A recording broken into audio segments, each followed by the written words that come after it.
બોલીએ સદગુરુ મહારાજની જય.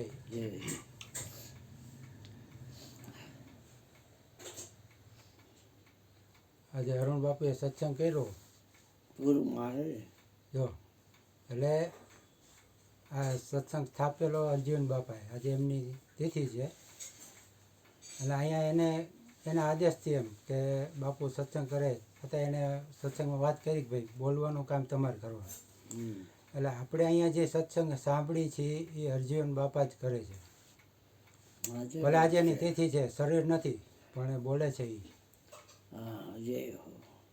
અને એક વાત થઈ કે ભાઈ પાનભાઈનું ભજનની એક કડી આવી એમાં કે તન મનની શુદ્ધિ તમે જ્યારે ભૂલશો ત્યારે અરસપરસ મળશે તારે.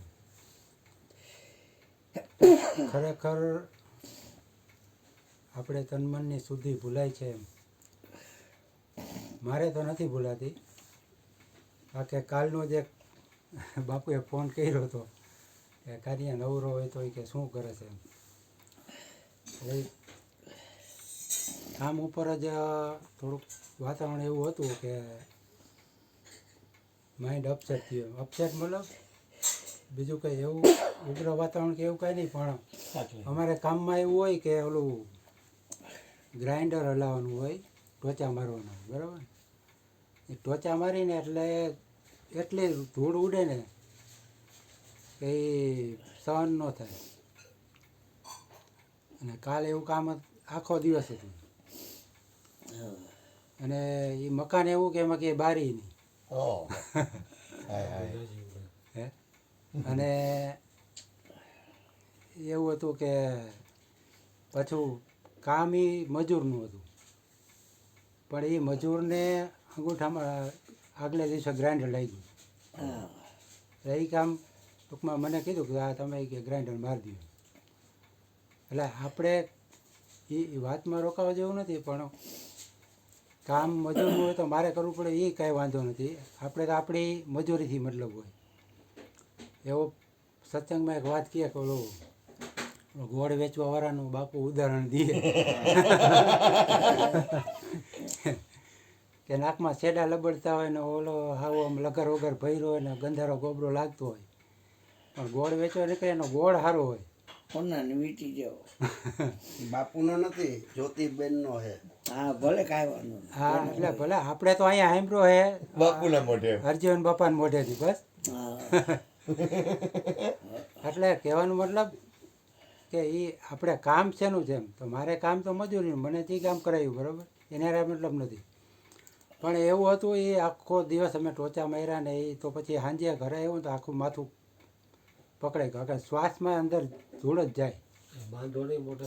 મોઢે બાંધ્યો હોય તોય વહી જાય. કેટલી વાર તમે બાંધી જોઈ જાય. ચારેલી જાય પણ જાય ખોટી.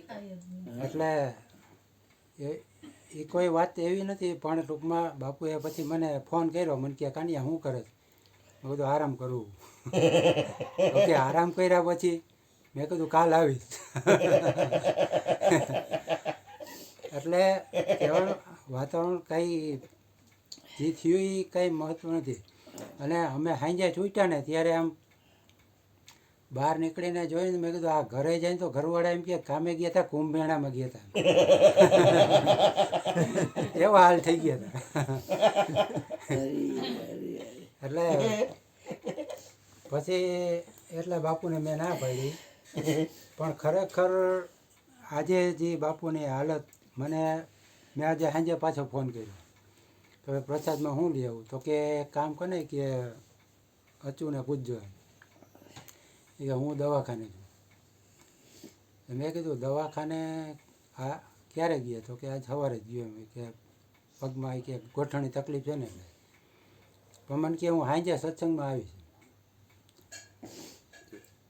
તો એ સત્સંગમાં આવ્યા એ ખબર પડી. એ તો અહીં આવી જ જાય, દર વખતે લગભગ આવે જ છે. કે એના ટાઈમે એ સત્સંગ ચૂકતા નથી, શરીરની પીડા જે હોય તે. તો પછી ખબર પડી કે એ ત્યાંથી છે કે હાલીને આવ્યા. તો આપણી એવી લો છે એમ. ખાલી જરાક માથું દુખતું હતું તોય આપણે ના પાડી દીધી ભાઈ હું કાલે આવીશ. અને એ છેક દવાખાને આખો દી રહ્યા અને ત્યાંથી હાલીને આવ્યા. તો આપણી એવી લો ભગવાનને મેળવવા માટેની છે, નક્કી કરી લેવું. એવું એક દાખલો છે કે ઓલાને કોઈ સાધુ પાસે એક જણો જાય કે ભગવાન કે મેં સાંભળ્યું કે તમને કે ભગવાન મળ્યા કે મને મળે કે, તો કે મળે નહીં કે, તો કે કઈ રીતના, તો કે આપણે અહીંયા નજીકના કે ઓલું હોજ છે કે પાણીનું ત્યાં જાય કે તળાવમાં કે હાલો કે તળાવ ગણો ને, તો એ કે તળાવમાં જાય કે પછી વાત કરી કે અહીંયા તળાવે ગયા ને પછી ઓલા થોડીક વાર ડૂબકોળી માથું ડૂબાડી રાખ્યું, બુડબુડિયા બોલવા માંડ્યા ઓલાને.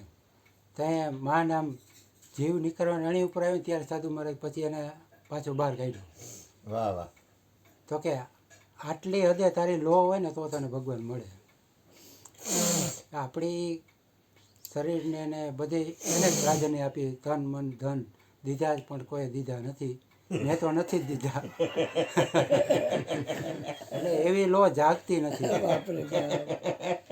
જો એવી લો જાગે તો આપણું કામ થઈ જાય. બોલીએ સદગુરુ મહારાજની જય. મહારાજની જય. હા બોલો બેટા. આપણે હવે ધંધો જ આ કરવાનો હોય ને કૃષ્ણ. હું બે શબ્દ હા ઓલી બાજુ રાખો રાખો રાખો. બોલો બોલો બોલો.